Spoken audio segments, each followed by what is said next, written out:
Et c'est les médecins intègres qui sont poursuivis. Les collabos ne sont pas poursuivis, on le sait bien, d'accord? Ce terme de collabo, est-ce qu'il n'est pas un peu excessif quand vous voyez à quoi ça... non. Collabo, c'est une référence à la Seconde Guerre mondiale, à la collaboration avec le régime nazi. Est-ce que c'est pas un peu... On peut pas éviter ce genre de mots peut-être pour parler de... Pour la bonne raison, c'est que c'est exactement ça, parce que vous oubliez apparemment l'histoire. L'ordre des médecins, il a été créé quand? Sous le règne de Vichy. L'ordre des médecins a été créé en 1941 pour balancer les médecins juifs. Donc c'est des nazis l'ordre des médecins?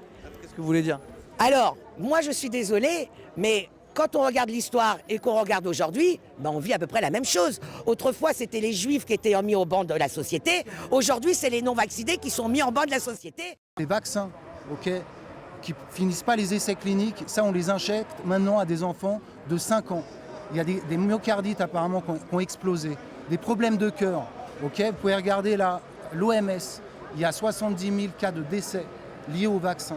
Non, l'OMS ne dit pas ça, non, ça je peux vous... Non, non, y a pas, vous ne trouverez pas une phrase de l'OMS qui dit qu'il y a eu 70 000 morts à cause des vaccins. Ça c'est faux ce que vous dites, c'est une fausse information. Oui, si vous voulez regarder, regardez, mais ça c'est faux.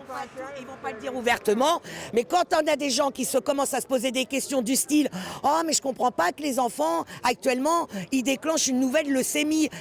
Elle vient d'où cette nouvelle leucémie? Elle vient par le Saint-Esprit, comme par hasard des enfants qui ont été vaccinés. Je sais pas, mais un et un font deux quand même.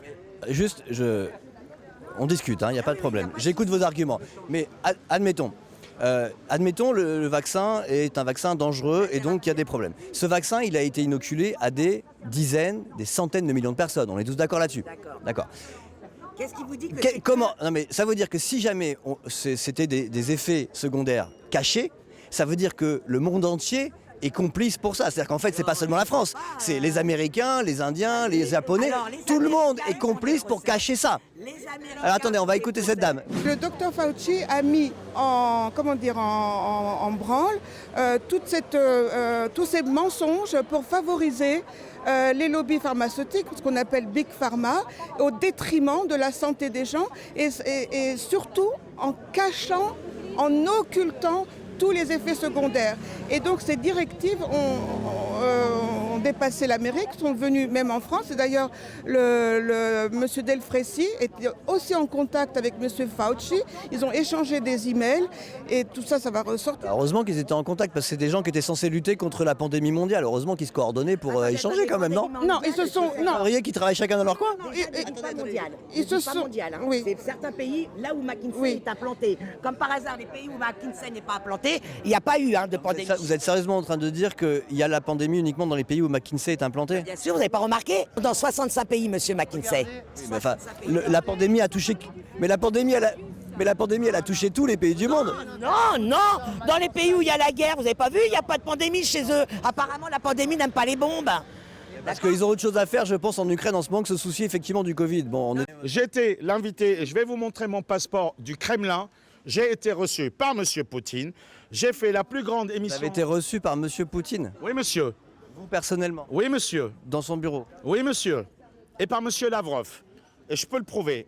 Et j'ai fait la plus grande émission... Vous avez une photo de vous avec Vladimir Poutine? J'ai fait la plus grande émission de télévision russe où j'en ai mis plein la gueule à Macron parce que je ne suis pas d'accord avec sa politique. Ah mais d'accord, vous avez un passeport, vous avez un visa russe, mais ça ne veut pas dire que vous avez rencontré... rencontré... la vidéo. Mais tout le monde là à France Télévisions, tout le monde là à De votre rencontre avec Vladimir Poutine? Tout le monde a ces vidéos et on m'a clairement dit on ne parle pas, on n'évoque pas, on a des Alors ordres de l'Élysée. attendez. Déjà, attendez, non. Oh. Ah non, on se calme. Monsieur, non, je suis avec personne. Monsieur. Tu n'en as rien à foutre. Tu parles pas au nom de... Calmez-vous. On se calme. Tu dis pas on. Non, on se calme. Police, agression. On se calme. Flag, agression, Attendez. donnez un coup.